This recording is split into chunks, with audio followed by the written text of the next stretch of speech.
Hey everyone, Joe Ramstead here. Hope you all are having a great week. I know one thing that I really appreciated about this week's reading was learning a little bit more about the history of Carl Perkins funding, which came into legislation in 1984.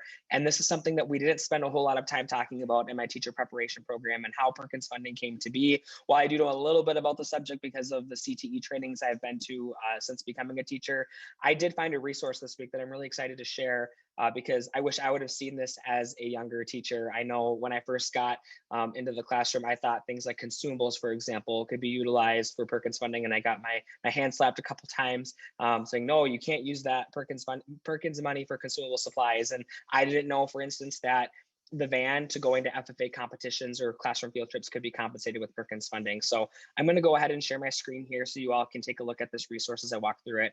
But it's a 6-page document that basically outlines the purpose of Carl Perkins funding and also some of the expenditures that are allowed and not allowed. Now, keep in mind, in order to have access to these levy dollars, you do need to be part of a career technical education program that is approved by your local state or the federal government.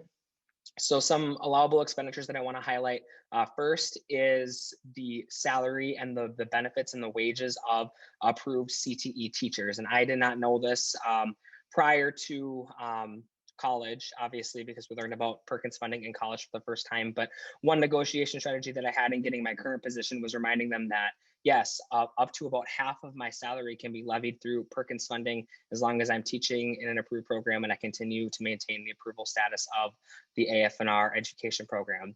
I already talked about transportation costs as well, with that being leviable by Perkins funding. And also one thing that I like to keep in mind too is that our stipends for being FFA advisors and the substitute teachers that we have when we're gone out of the classroom, those can also be spent with Perkins money as well.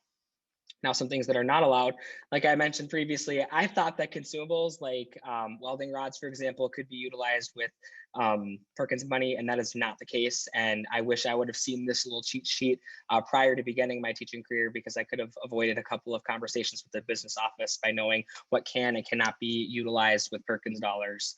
And the document basically continues going on and talks about the formulas and how Perkins money works at the district level. Obviously, every district is going to have a different pool of Perkins funding depending on how many programs you have, how many students you have, things like that. But this little cheat sheet at least provides a guideline to kind of unpack what goes into Perkins funding and what is allowed and what is not allowed. Thank you so much for continuing to share these resources every week. I know I enjoy watching all of the resources that you share, and hopefully this document provides you with some insights as well.